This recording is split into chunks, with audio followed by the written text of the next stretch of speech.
Welcome to the Steelers by the Lake podcast. My name is James, joined once again by my co-host Cody. Cody, we got a big show today. We're going to talk a lot about the pro days, the Steelers' needs and how they've changed, and do a live mock draft at the conclusion of today's show. But first off, my question to you is, how are you today?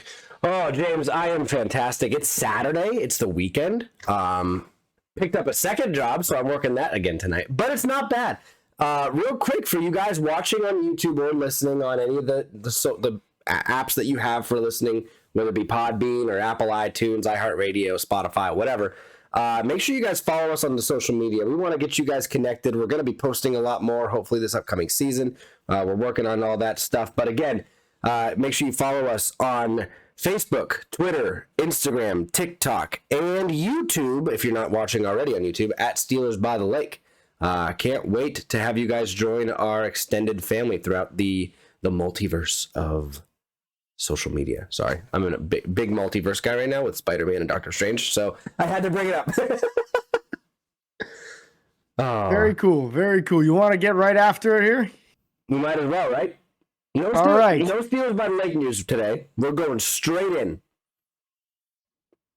Straight in, for sure. We're going to talk first with all these free agency things that have happened with the Steelers. Obviously, they've signed a bunch of new guys, a lot of new starters to the team, some nice depth pieces. It's really changed what the team needs are. So before we start talking about pro days and doing a mock draft, we kind of wanted to talk first about what are the updated needs. And it's kind of in clusters. The first three we're going to talk about are ones that we would consider high importance, first or second round kind of thing. And then the rest are going to be more depth pieces, not necessarily as much of a priority. First thing, starting strong safety. We don't have one right now. So that needs to be addressed, if not through the remaining portion of free agency, definitely in the draft in the first or second round. There's a number of very highly athletic safeties in this year's draft class with good size, too. So would not be angry if they did this in the draft, but definitely something they need to address soon. Yeah, and I know that a lot of people have talked about, myself included, I've been very heavy on the potential addition of Tyrann Mathieu. Tyrann Mathieu, if in free agency potentially with Minka, would be a tremendous group of safeties back there. But again, I've also heard people contemplate, keeping Terrell Edmunds, re-signing him. He's still currently unsigned in free agency. So we'll have to wait and see what happens, but I agree with you completely. Strong safety is a massive need for our secondary and our team as a whole. Second big need, slot wide receiver. They obviously brought in the quick guy Gunner for kick return and punt return. I'm sure he's capable of playing slot, but right now he's probably not the guy you'd want to be playing slot. Let's be real. And then you got Deontay and Chase. James Washington and Juju are gone, and Ray. Who's going to be that third guy to step up? Or is it somebody on the team? We still have Anthony Miller. We still have Cody White. We have Rico Bussey, Steven Sims. We got all these guys on the roster still. Are they going to say, hey, next man up mentality and not draft a receiver? I don't think they will. But let me clarify. I don't think they won't draft a receiver. I think receiver immediately became a drafting position with the loss of those three guys. But they always could not. It'd be very interesting to see what happens if they don't draft a wide receiver at all in the draft. Yeah, they almost always take a wide receiver. Last year was one of the few years that they didn't. Won't be surprised if there's an early and a late wide receiver in this draft class. But getting an experienced slot receiver or someone who can be dynamic in that position, I feel, is a pretty important thing. Gunnar Olszewski. Yeah, we have an actual official pronunciation now. Gunnar has 9 career receptions. So not the experienced slot guy that you're thinking, but he is a Pro Bowl caliber return man. So it was a very important signing. Hey, you know what, though? You know what? If they draft a guy, he has 0 career receptions. As a professional, yes. Absolutely. But yeah, definitely something we both feel is an important need with the losses that we experienced at that position. Future quarterback. Not to be the third thing to talk about. Obviously, they made the big signing bringing in Mitchell Trubisky, but he's only getting 2 years, $14 million as far as the guaranteed portion of the contract. Can be up to $27 million if he does real well, gets enough playing time, playoffs, whatever all. But realistically, they are doing their due diligence. They're making sure to get a good eye on all of these quarterbacks in this upcoming draft class. They've been doing this for a few years now, but this seems to be the one that they're most likely to jump and try to get a quarterback. Not the same high level talent that we've seen in previous years. So I could even see them going with the best player available in the first round and then grabbing a guy at quarterback in the second round. And I'd actually probably be a little more comfortable with that than reaching for somebody in the first. Yeah, and you discussed this a little bit last year as well, that this is what Pittsburgh does. And I remember this conversation like it was yesterday because I just remember some of the conversations we have. Pittsburgh will always send guys to go watch quarterbacks, not because they have interest in drafting them, but because they want to know what their scoutings or what their scouts showed on players compared to how they wound up performing in the NFL. If you find a pattern or find something similar that, hey, we thought these three guys were good at this, they came in the NFL and were trash at it, they can understand that, okay, this doesn't mean A equals B. You know, it's a lot of complicated and unique and strategic scouting that goes on here. And this, like you said, is the first year that they may use this to potentially grab a guy that could be the future quarterback. I've also seen a bunch of people mentioning Baker Mayfield potentially coming to Pittsburgh. As much as I don't care for that, like I don't want Baker. Just to be clear, I think Baker is probably better than Mitch Trubisky. Let's be clear, but I don't want him. But it would be hilarious to spank the Browns with their ex-quarterback. That's the only reason I'd want him. To be clear. Yeah, really the only way I'd be okay with Baker coming to town is if the Browns release him. I agree. Because if you were to trade for him, now you've got $18 million guaranteed that has to go against your books, and you only have $13 million available right now. Yep. So that math does not work. There will not be a trade for Baker Mayfield unless the Browns were to agree to pay his entire salary this year, and Pittsburgh basically wouldn't. But they're more likely to be in the situation that they were a few years ago, where they're going to have to trade him and give away some draft picks in order for somebody to take on that massive contract. Otherwise, they're going to have to cut him because right now everybody knows that he doesn't want to play there. So why would you give them anything and take on that huge contract? Oh yeah, he doesn't want to play there, and they got Deshaun. They invested $230 million guaranteed in Deshaun Watson. He ain't going to play there. Yeah. So. Yep, and then they went and signed Jacoby Brissett too. So it's like, they know that Deshaun's going to get suspended. They already have their guy in place with Brissett. Yep. They already traded away Case Keenum. They made their moves. But yeah, I'd be okay with it if they cut him and we brought him in for like $2 million for 1 year or something. Yeah, whatever. Fine. 2.5, fine, 3, whatever. But yeah. Put him on that Dwayne Haskins contract and have them all battle it out. Absolutely. Another thing that Pittsburgh could potentially address in the draft is depth at outside linebacker. We talked about this a lot with the improvement of Alex Highsmith last year, but then after that, we had Melvin Ingram for a little bit. He was semi-productive. They drafted who they draft last year. Why can't I think of his name? Quincy Roche.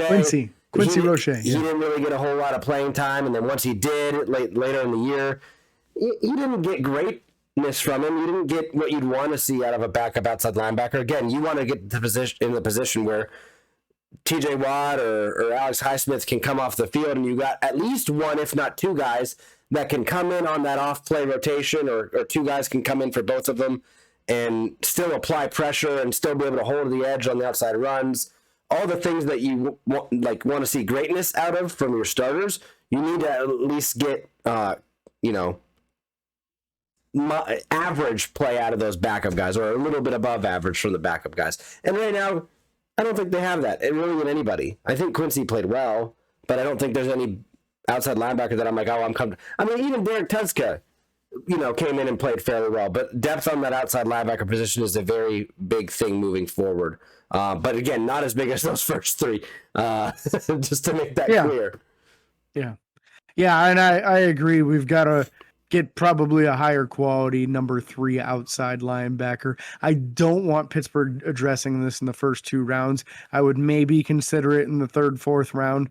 But I think in those first 2 rounds, you need to be addressing starters.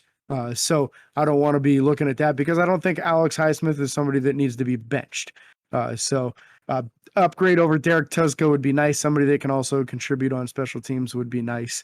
But just something that they need to address because Derek Tuszka is the number one outside linebacker right now. Not a fantastic situation. Yeah. Next position, depth at the offensive tackle position. So we've got Dan Moore Jr. starting on the left side, Chikwuma Okorafor most likely starting on the right side with that big deal that he just got, and then Joe Hag is your basically lone backup at the position. Past that, it's a bunch of guys with very little experience to no experience that are all undrafted guys. So a depth piece there, somebody in the third or fourth round, maybe even later, that you think has the physical tools, have the length, maybe needs to put on some weight, or maybe has the size but needs to work on the footwork and the hand placement. That sort of thing would be a really important move, in my opinion. That way you're not stuck in a situation where Joe Hag is your only backup tackle that can play both sides. You kind of need to increase the quality of depth there with another guy that you're okay with being in there in a pinch. Yeah, I can't agree more. I think that a lot of this also comes down to the depth is needed. Absolutely, I can't disagree with that more. I think Chooks with the contract is obviously the starting right tackle until the foreseeable future, barring an injury, knock on wood. And then Dan Moore, again, like we discussed last week, probably one of the better performing players throughout the year, but struggled again with some consistency. And I think that so here's my take on Dan Moore. I think Dan Moore had a rough time coming into an offensive line that I don't think there was a active leader like there has been in the past. Marquise Pouncey was the guy. Before that, it was probably, DeCastro or Alan Faneca back in the day. You had guys that were cornerstones on the offensive line, and I don't think we have that right now. But like we talked about last week, these guys are all going to come up together now. The youth that we're going to have, and even more youth if you think about adding a rookie now again. I think that we're going to see Dan Moore grow into his potential more this year, and I think this is a big year for him. So I do agree with the outside or the tackle depth, but I think that we might have our starters for the next 5 or 6 years in Chooks and Dan Moore. But that depth isn't there. You got to have at least 2 guys, if not a guy that can play interior and exterior. So.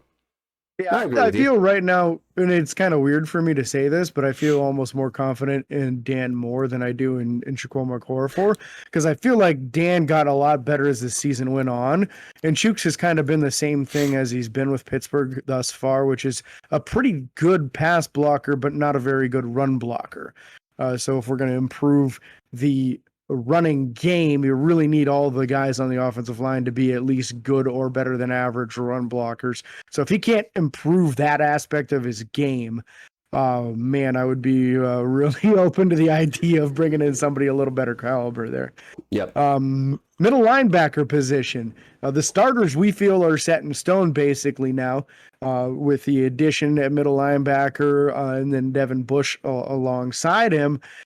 Depth-wise, though, we've got a bunch of guys that have been on the team for a little while and really haven't proven anything yet. Buddy Johnson got an opportunity last year, but got injured. I do think Buddy Johnson will get another crack at it this year.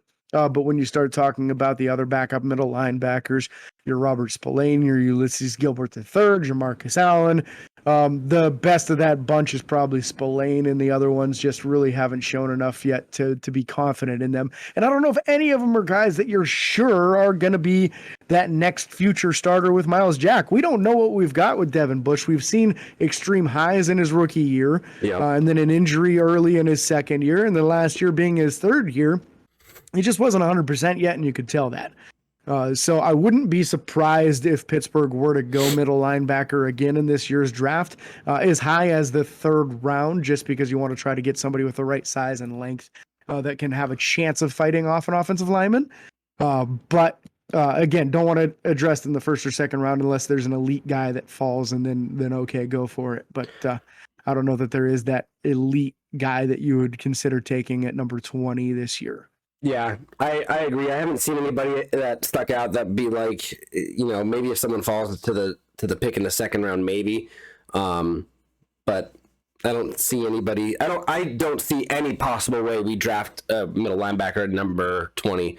But I will say I agree with you completely. Devin Bush had that phenomenal rookie year, and it was like, oh my gosh, we got somebody who can replace the unfortunate, moving on from Ryan Shazier, and then just the injury, and then just a very, very flat year is how I'll describe last year. It was very flat. Sometimes you'll have players that have really highs, and then they have a low game, and then a high game, and it was just a lot of nothing. And I say flat because I don't think he had a bad year. It just was nowhere near as productive as you would expect a even decently high caliber middle linebacker, which was what everyone thought we were getting with him.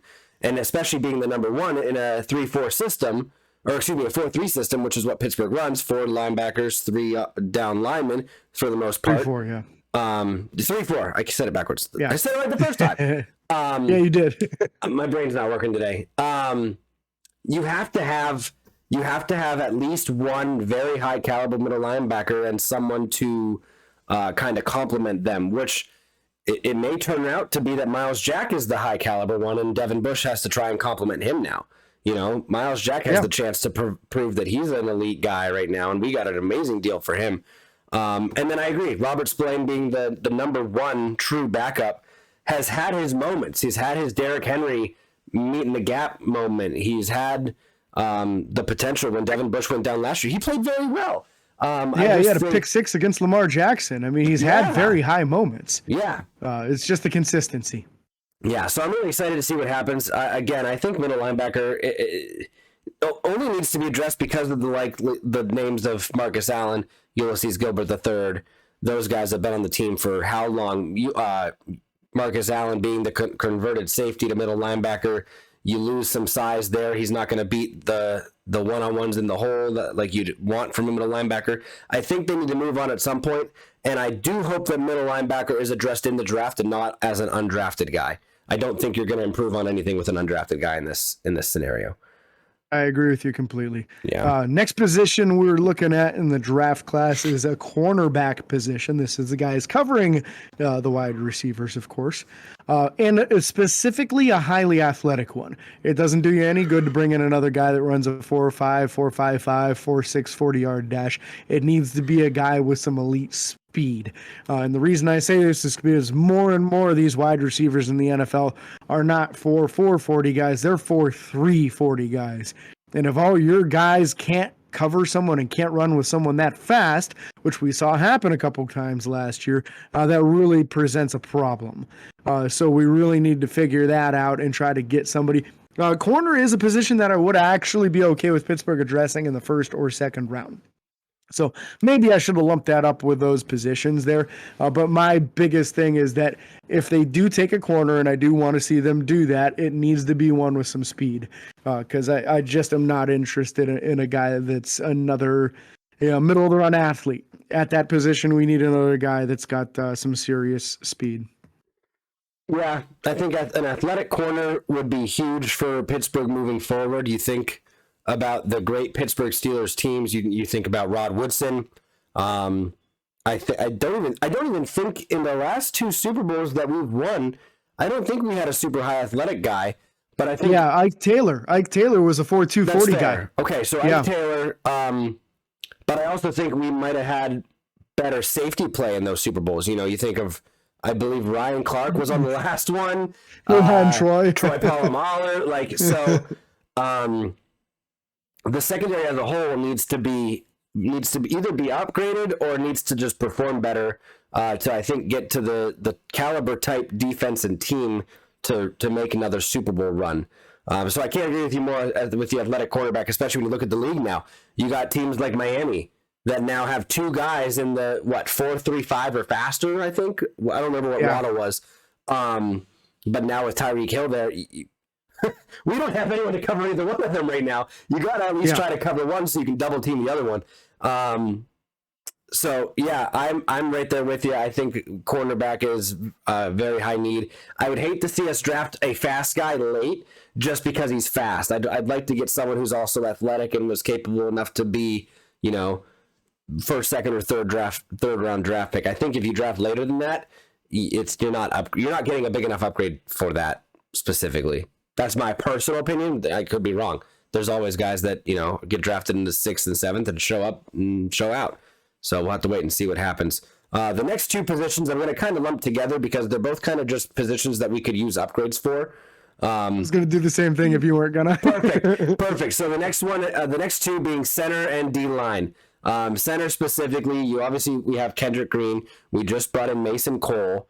Both those guys have the potential. And then, you also, J.C. Hassenauer is back as well. You have depth there, but if you can draft somebody who would be an upgrade automatically from those guys, it's almost worth it to get that because of how inconsistent we were last year with Kendrick Green.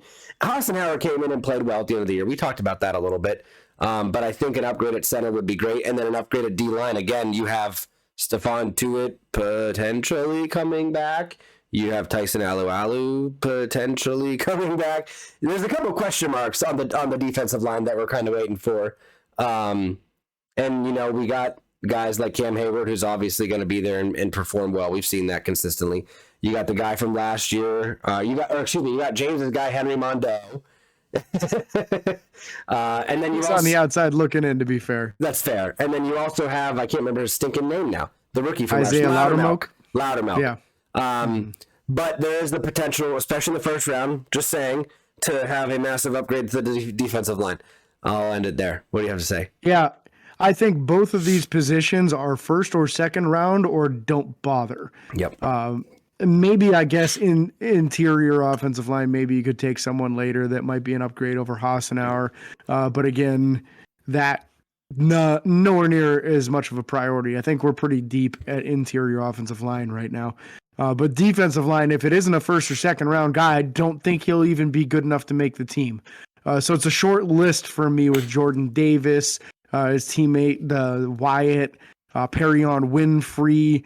There's a short list of a few guys, first or second round, that would be an upgrade in a pretty dramatic fashion. Once you get past that, I don't know that I would like anybody else in the draft more than you like Isaiah Loudermilk anyway. So why bother? You're just creating an issue as far as roster spots. So I would rather at that point go something different, like say the tight end position or the fullback position. Right now, we like our first two tight ends. We really like our first one. Our second one had a breakout year in Zach Gentry, but is going into the last year of his contract, his rookie deal. Are you going to want to pay him? How much is he going to need? And do you want to do any 3 tight end sets? Because if you do, right now, the other tight ends on the team are either good blockers, but not so much receiving, or they're good receivers, but not so much blocking. So maybe you'll look for someone that you can add to that room and then not have to worry about whether or not you're re-signing Zach Gentry. Maybe a Jelani Woods in the 3rd or 4th round would be a real nice move. Then you feel very good about your tight end position. But again, it's basically you're looking for a new number 3 that could be the new number 2 in 2023. So not a super high priority. I would say probably address it 6th or 7th round. In fullback, I basically only say because of Connor Hayward. And again, I could see Pittsburgh keeping 2 fullbacks for 1 season. They have done it before, and they definitely would consider doing it when both of those guys would be starters on special teams, because that's what you'd be looking at. When they did it before, it was Will Johnson and Rosie Nix. Rosie Nix became the future starting fullback and was a Pro Bowler at fullback. So when you have the possibility of getting a guy who has good receiving capability, good blocking capability, and is really good on special teams like Connor Hayward is, that's a kind of a direct replacement to Derek Watt, who led the NFL in tackles on special teams last year. So I don't want to get rid of Derek Watt. I like Derek Watt. I want him in 2022, but do you really want to pay him again after that? Yeah. If you got Connor Hayward on a rookie deal, it's cheaper. Maybe you move forward with that, and just for 1 year, you run them both. Yep. I genuinely have nothing else to add to that one. I think that, you'd go from one great defensive player's brother to another great defensive player's brother, quite frankly. So I don't mind that in the slightest. Connor Hayward, I do believe that if Pittsburgh picks up him or Carnell Lake's son, right? It's his son. Correct me if I'm wrong. Yes, correct. The safety. Either one of those. Twin Lake. Yes, either one of those would be 7th round or undrafted.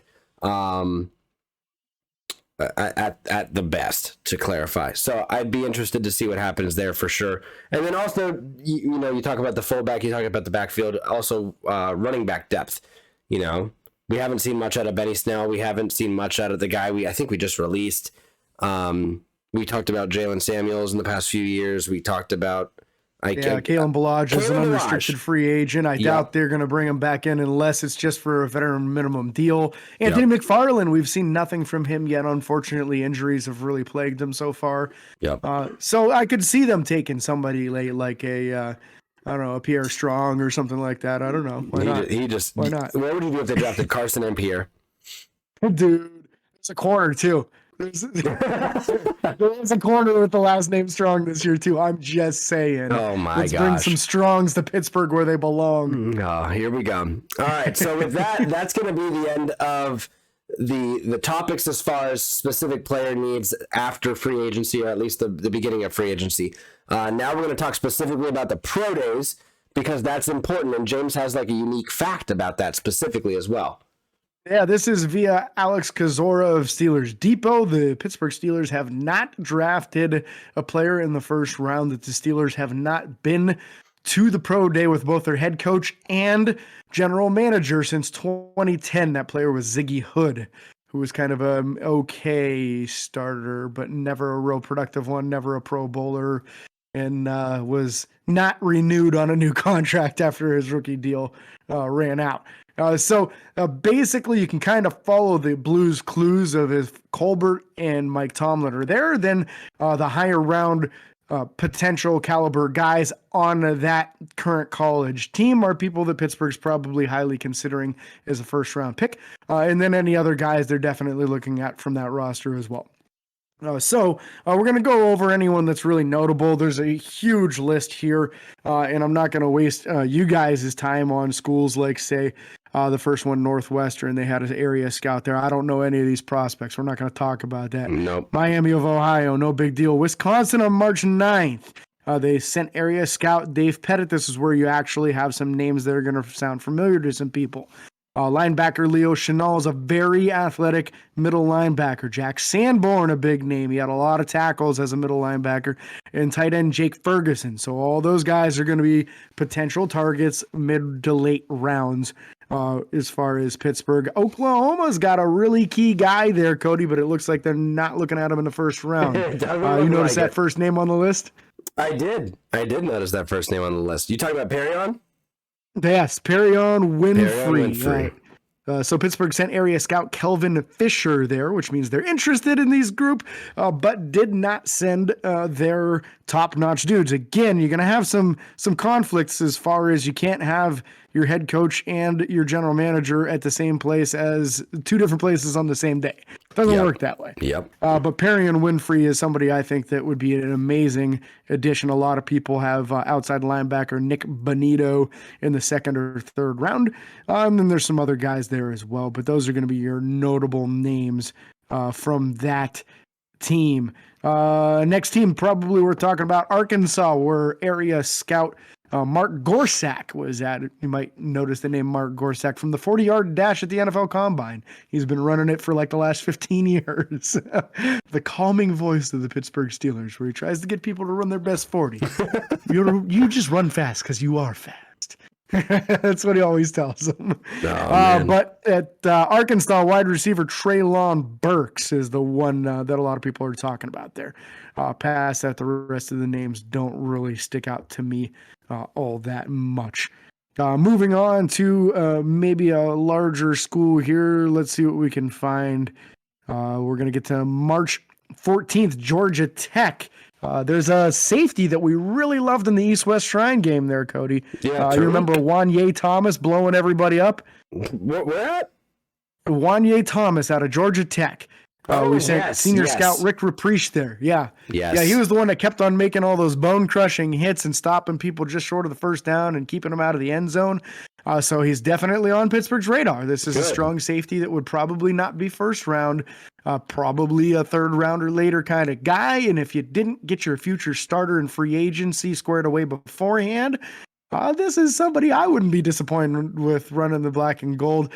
Imagine him on special teams, the way he hits people on defense. It would If he be, wasn't your starter right out the gate, he'd be blowing people up, bro. yeah. Although, unfortunately, if he gets drafted, let's be real, he's probably starting. At this point in time, he's probably starting. Yeah, with who's on the roster right now, Wanya Thomas is starting strong safety. Yes. Other guys that would be potential starters if we scoot down to Central Michigan, area scout Dan Colbert was there. Offensive tackle Bernard Raymond is the most notable prospect there. Most people's offensive tackle number 5. Some have him as first round grade, some second. I see a lot more people talking about him as a second or later option, but pretty much everybody has him as the number 5 offensive tackle. Yeah. So being that only an area scout was sent, you would assume that would probably mean they also look at him as a second round or later type prospect. Yeah. But UCLA, I know you noticed some of the names there. The tight end and also the safety should stick out. Yep. Yeah. UCLA, they only sent the West area scout Mark Bruner, but Quentin Lake, obviously the son of the great Carnell Lake, and then tight end Greg I can never pronounce the name. Dolchich. Greg Dolchich is one of the most athletic tight ends in this entire draft class. Highly athletic dude, not a big blocker, but somebody that, well, here you sent your area scout that's a former tight end and one of the better ones in Steelers history to go look at a tight end. So that's a significant one. That's something that we should keep an eye on because I think there's something that should be looked into a little bit with that. And then again, we've talked about Quentin Lake a few times and how he could easily be a late dart throw if you haven't added a safety. Yeah. Maybe looking for some additional safety depth. Biggest pro day we're going to talk about so far, the Georgia pro day. Who was there, Cody? Georgia pro day on March 16th had all of these guys: Mike Tomlin, Kevin Colbert, defensive assistant linebackers coach Brian Flores, the wide receivers coach, as well as the player personnel coordinator Dan Rooney Jr. Those were some big names. Four of those are massive names, to be clear. You obviously have the wide receiver George Pickens. We talked about the defensive line, Jordan Davis and Devontae Wyatt. You even have Trayvon Walker, another defensive lineman. Quay Walker, as well as Nakobe Dean are other linebackers that kind of stand out. And then you also have strong safety, Lewis Sine. I don't expect Sine to be available when we're drafting. I don't think he'll be first round, but I think he has potential to be, unless I'm thinking of the wrong guy. I think I am thinking of the wrong guy. No, you're thinking right. Lewis Sine, most people have him going second round. Okay. But a highly athletic dude. When we get there. That's my concern. This feels to me like the draft class from 2 years ago, where there was a bunch of guys in the second round that would go late first, early second that were really good safeties that probably weren't going to go high in the first for one reason or another. Not highly productive, don't have the right size, but have the speed, whatever, that kind of stuff. This year they have the size and speed and maybe just not the production some folks are looking for. And there's a big group of them, and I want one of them, and I don't think many of them are going to be there by 52, maybe none of them. So I really feel like this is that year that if you want to get one of these safeties, either you're going to have to take them in the first round, which might be a little higher than some folks would have them slated, or maybe you take advantage and trade back at 20. You trade back from 20 to the late 20s, maybe early 30. You grab one of your safeties there. And then whatever you pick up in addition to that, maybe you pick up an additional second round pick and you're able to fill multiple holes with guys that are starter capable. I feel like it would be a really good year for him, man. I hate to see another draft class like Antoine Winfield, man. I wanted him so bad, and he's been so good. And then it was the other guy that went to Carolina and ended up winning Defensive Rookie of the Year. That safety that was like 225 pounds. Like those guys were the same class, and they were both in that early second round range. They were both gone by the time Pittsburgh picked. And to me this year, it's Lewis Sine, it's Jaquan Prisker from Penn State. There's another kid from Michigan. I would love for Pittsburgh to come away with one of these guys. But I feel like if you don't do it in the first round, they won't be there in the second. I agree. But I do think it's important to note also, and it's noted on here, that the wide receiver coach, Jackson, did put George Pickens through his own workout. Yes. So that's big. Like that's huge. Very huge. And I think Pickens is another one. If you don't get him by the second round, he's not going to be there when the third round comes around. Yep. Highly athletic, big dude. We're talking also on this team 3 off-ball linebackers, and we sent Brian Flores, a former linebackers coach and former linebacker in the NFL, to look at these guys. Yep. So I don't think it can be understated how they're looking at these defensive linemen, who all 3 of them are potential first-round picks, and they're looking at these off-ball linebackers and the safety and the wide receiver with a very, very close eye. So would not be surprised if Pittsburgh were to grab one of these guys from Georgia, and basically any of them is an automatic upgrade to the team. Yep. So very, very fun one to look at. Now, the next team, only 2 coaches went. The Minnesota Pro Day, offensive line coach Pat Meyer, and then also scouting coordinator Phil Kreidler. Minnesota is where Daniel Falele is at. Also tight end Coach Keeft. Falele, most people say in second round pick. Another person I would be ecstatic about if Pittsburgh were to be able to grab in the second round. This is that mountain of a man that we've talked about that was about 6'8", 380, 390 pounds, and pretty athletic for his size. Just an absolute mauler. If you were talking about the polar opposite of what Jaquomo Corfor is at right tackle, it's Daniel Falele. This is a guy that will absolutely bury you in the run game, and probably needs a little bit of work as far as his pass blocking, but that can be coached up in my opinion. So interesting to see there. The Michigan State Pro Day. There was someone there. We don't know who it is. They're probably checking out the running backs of Connor Hayward and Kenneth Walker. Walker being a high draft pick, a first or second round guy. I doubt Pittsburgh's going to be interested in him just because of their current situation. Connor Hayward, on the other hand, I do believe they would be interested in him as a late round option.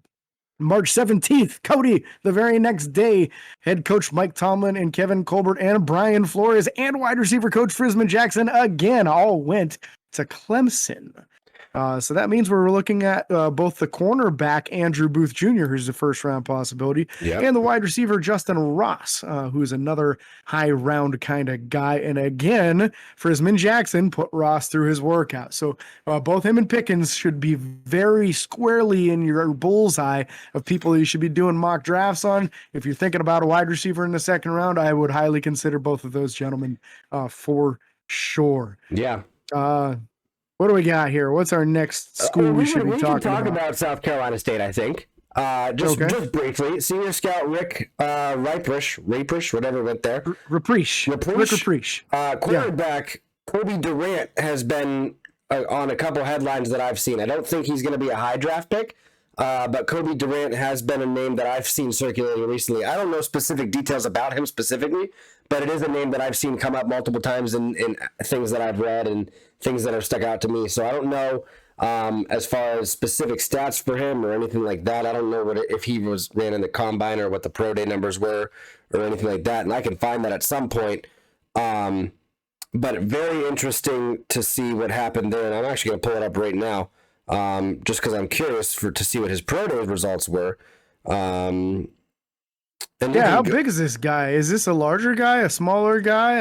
I'm real curious. He's 5'10", 180. And he ran a 4.3840. That's the only combine results that I have. So that's a check mark next to that highly athletic cornerback position that I'm looking for, Cody. So that's literally it. There are no other results for anything else. But maybe that's something that they're looking at. Again, that's a name that I've seen come up in a couple things that I've read. And maybe that's a target late. And maybe it's just because of the speed. That shows me that dude is smart, too, because he knew he was going to run fast. So he ran and he said, I'm done. He probably did some position drills, too, if we're being honest about it. Yeah. But hey, man, be smart about the process, right? That shows some intelligence on this kid. Don't go out there and run agility drills if you're not going to do them well. Yeah. Michigan. Let's talk Michigan, huh? 100%. Big pro day. They always have a ton of high-level guys. Yeah. Talk about who was there, Cody. Mike Tomlin, Kevin Colbert, Dan Colbert, and the college scouting coordinator, Phil Kreidler. Big time, baby. Massive names here. You look at the edge rushers, Aiden Hutchinson, David Ojabo, and then you have a defensive back, Daxton Hill. The running back, Hussein Haskins, that some people want us to draft. I'm not sold on that. I've heard a couple people mention him. I don't know if you've heard that or not. And then linebacker Josh Ross also stands out to me as well. I've heard a lot of people talking about Hassan Haskins, That's and my the guy's guy. highly talented. But realistically, I don't want Pittsburgh to spend a high draft pick on a No. running back. I think it's kind of foolish to do so. When you run Najee 95% of the time, why are you going to spend another second or third round pick on a running back? I'm not in on that. But Josh Ross, that's the name to look at for me, because I believe Aiden Hutchinson's going to be a top 5 guy. David Ajabu, unfortunately, had a nasty lower body injury during this pro day. I don't recall if it was ACL or if it was Achilles, but it was one of the two. So you would expect him to miss the entire upcoming season, most likely. If he were available at all, it would be maybe late regular season. Yeah. So that might push Ajabo down the list. Maybe he would be available in the second where he wouldn't normally be. But linebacker Josh Ross, another highly athletic middle linebacker out of Michigan, I think might be one of the people that they made sure to be there to watch. Yeah. The next big one on my list is actually the next day, the next day, the 21st. Mike Tomlin, Kevin Colbert, defensive coordinator Terrell Austin, the VP of Football and Business Administrator Omar Khan, and then the area scout David Petit, and an analyst Will Britt. All were at this pro day for Pittsburgh. Now, I mean, it's close. Also, it's not a far drive at all. They don't have to travel much for it. It's easy to get these guys there. But this is big with Kenny Pickett, and then you also have Damari Mathis, the quarterback, and then they also have a notable player, long snapper, because those guys matter too. So. Yeah, so again, that was Tomlin, Colbert, Terrell Austin, Omar Khan, Dave Pettit, and Will Britt. That's a heck of a roster of people that went to see him. Again, they're literally already in the building when they wake up. But that does show that Kenny Pickett is absolutely somebody that they're strongly considering for a first-round draft pick. I think everybody probably knew that going into it, but this solidifies it that they're very much so checking out Kenny. And then I hear good things about Damari Mathis as well. So interesting there. Now, Nevada was the same day, so you can't have your GM and your head coach in two places at the same time. So what they did is they sent their quarterbacks coach Mike Sullivan and area scout Kelvin Fisher to go watch quarterback Carson Strong, wide receiver Romeo Dubs, and tight end Cole Turner. I'm sure there were some other names there as well, but all three of those are draftable. Carson, a lot of people calling him a second or third round guy. Same with wide receiver Romeo Dubs, who was unable to work out while he was there, but he was there as far as interviews and that sort of thing. So notable that if you're not able to send your GM and your head coach, you would send your quarterback's coach to check out the quarterback. So there's definitely at least some interest level there, or you wouldn't even bother. So I would say that Pittsburgh's probably comfortable with the medicals as far as Carson Strong's knee, because he has had multiple surgeries on that knee. It's just a strong thing. I wouldn't worry about it, Yeah. That's the way we roll. We have bad knees. But something I would say definitely to keep an eye on there. If Pittsburgh doesn't get their quarterback in the first round, Carson is one of those guys that you would consider in the second or third round, and a very pro-ready quarterback. Yeah. Very smart guy. So as we scroll through here to see some other schools, Northern Iowa, the big name there is Trevor Penning. There was a Steelers scout there. We don't know who. The only reason we know is because wide receiver Isaiah Weston confirmed having a long interview with a scout, but the name of the scout we don't know. So they did check out offensive tackle Trevor Penning, who is a lot of people's offensive tackle number 3 in this year's class. And they did check out the wide receiver there as well. But again, can't be in two places at the same time. They were in Michigan that day, so that was the priority as far as them. But the very next day, a big pro day, Cody. Big pro day at Liberty. You had Mike Tomlin, Kevin Colbert, the pro scouting coordinator Brandon Hunt, offensive coordinator Matt Canada, and player personnel coordinator Dan Rooney Jr. All obviously there for more than likely Malik Willis. And then you also have wide receiver Trey Turner as well, who specifically was from Virginia Tech, but came and worked out with Malik Willis. So, again, this was a big, I mean, again, they haven't drafted anybody. They haven't sent both, head coach and GM to since, you said, 2010, I believe? Yes. So Malik Willis is definitely on the radar there. Now, Mike Tomlin has been quoted saying he doesn't expect Malik Willis to be there. He's also been quoted he's not expecting Jordan Davis to be there. So if either of these guys fall, I think Pittsburgh's picking up either one. Like if Malik Willis is there, I think he's getting drafted by us, to clarify. I think, I don't know, James, tell me your input real quick. We're going to go off topic, just not off topic, but on a little rant. Kenny Pickett, Jordan Davis, Malik Willis are all there in the first. What do you do? All right, so what were the names again? Kenny Pickett's available, Jordan Davis is available, and Malik Willis. All three are available at 20. If it's me and all three of those guys are available... No trading options. No trade options, you said? Yep, because that's what I think you do. No. Okay. I figured you wanted me to actually make a decision on that. And so if it were me... I would probably be most comfortable with Jordan Davis, which I know is not a need right now for Pittsburgh, but I feel like the ceiling on Jordan Davis is maybe the best defensive tackle in the entire NFL. As to where the ceiling with the quarterbacks, I don't think is anywhere near as high. Malik Willis, if he figures everything out, his ceiling is extremely high. I think Kenny Pickett's floor is very high, as where Kenny Pickett will be at least a good quarterback in the NFL. I think his ability to read a field is already there. His ability to go through progressions is always there. He has good escapability. I think he meets a lot of the minimum requirements. If you needed a starter day one, I think it's Pickett. But I don't think Pittsburgh's looking at it that way. I think they're looking at, can we hit the home run and get a guy that could be the best quarterback in the league? To me, I want a guy that I can keep for another 15 plus years like you did with Ben. So I'm not banking on high-end athleticism as much. I'm banking more on a guy who shows he can go through the reads and make the accurate throws. So I lean more towards Kenny Pickett than I do Malik Willis in this situation. But I think the high-end potential of Jordan Davis is extremely difficult to pass up on. If all three were there, I would probably go that way. Makes sense. Next big school is Texas A&M. You want to talk about who we got there? Yes, we sent defensive line coach Carl Dunbar and offensive line coach Pat Meyer. Also, the possibility might be Mark Gorsak was there. They're not really sure if Gorsak was there, but they think he might have been. Defensive tackle DeMarvin Leal. A lot of people have him as a late first, early second round pick. So that's definitely somebody on their radar. Also, offensive lineman Kenyon Green. Most people have him as their second or third best interior offensive lineman. So being that we sent our defensive line coach and our offensive line coach, those two are definitely in the crosshairs as far as people that they're possibly targeting.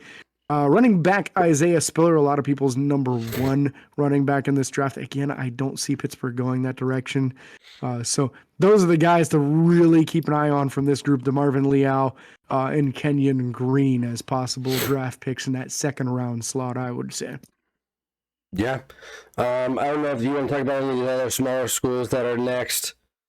Mississippi State, worth mentioning that senior scout Rick Rapriche was there again. Offensive tackle Charles Cross, most people's third or fourth best offensive tackle in this upcoming class.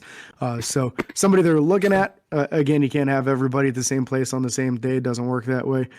So possible first round draft pick, I would say probably not. He's more of a Chukwuekorfor kind, where he specializes in pass pro, not as good of a run blocker. Good movement skills. Going down the list here, if there's anybody else, probably March 23rd is the next big one there. Yep, the Ole Miss Pro Day. 100%.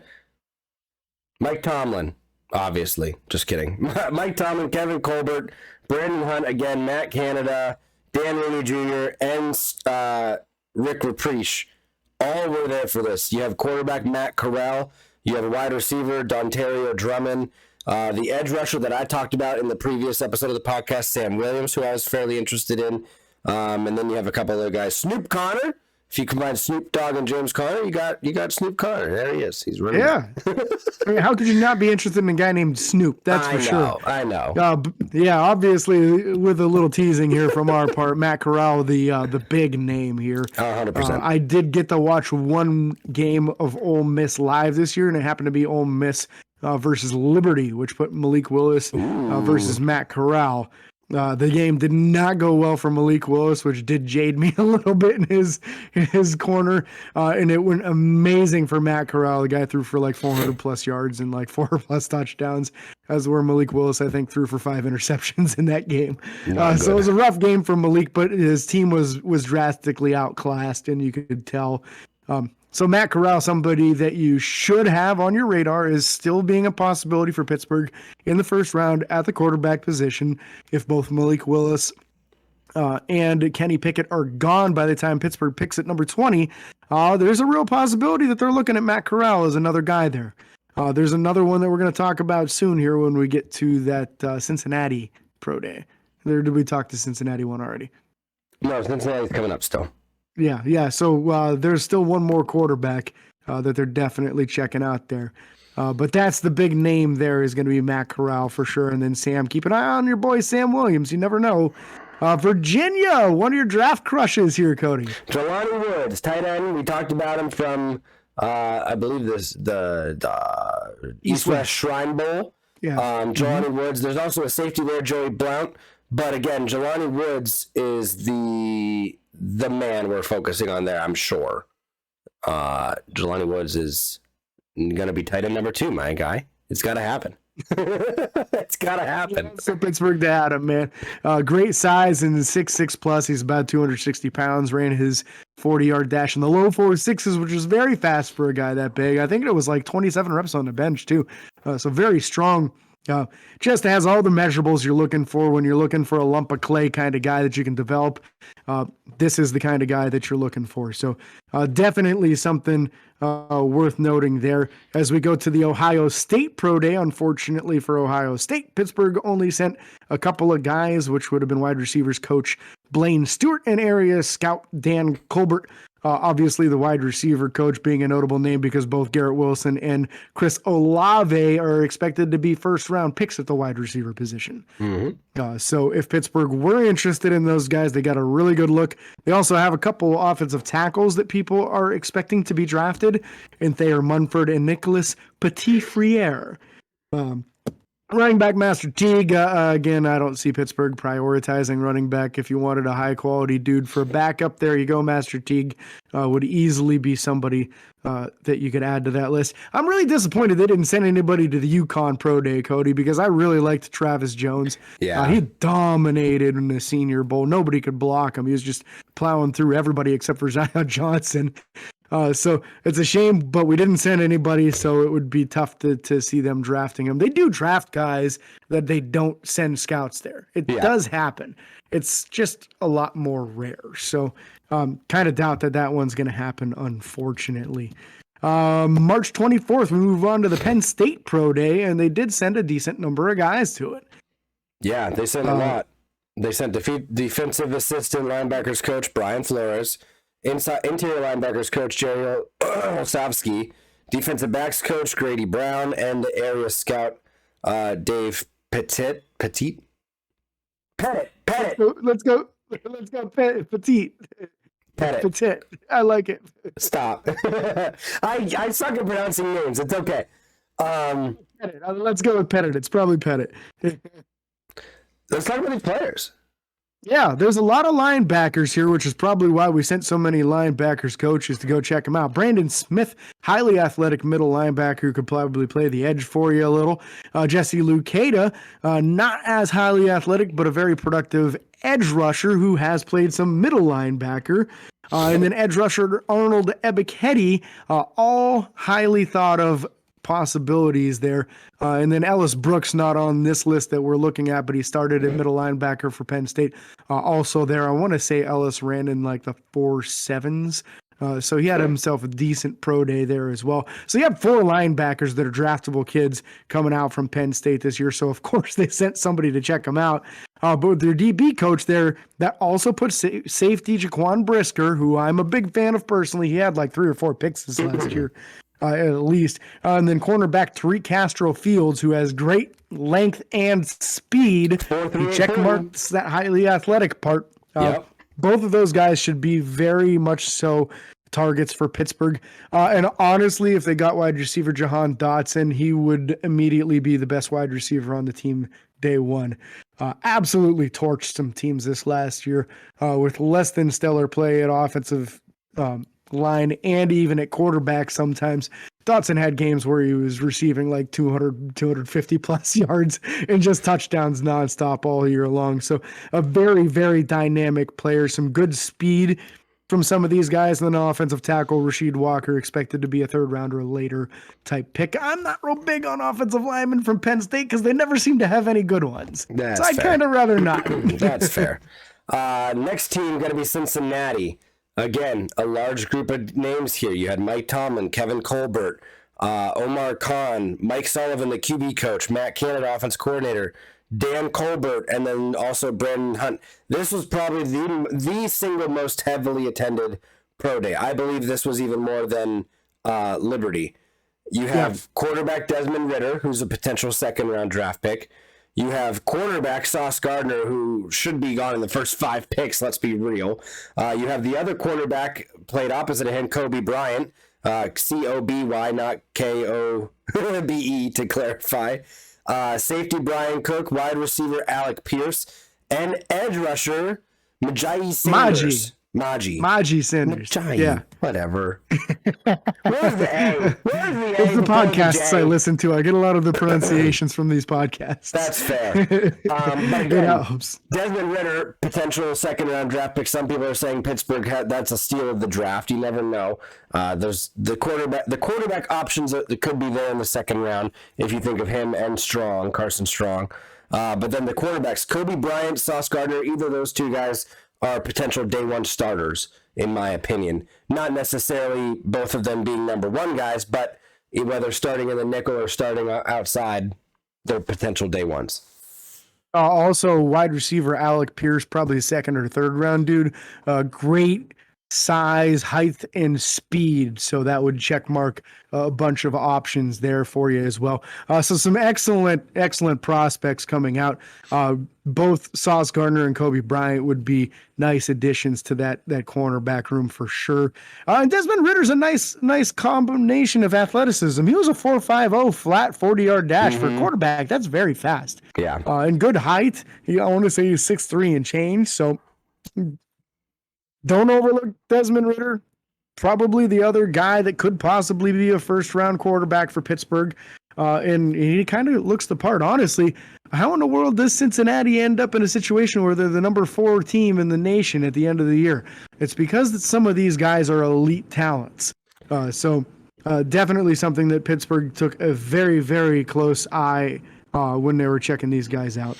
And you'll have to check out the next one for me because I just lost the feed here. That's okay. There's only 2 more specifically that I want to talk about, but I don't know if you want to talk about more. March 25th, the next big one, Notre Dame. We sent Kevin Colbert and area scout Dan Colbert to their pro day.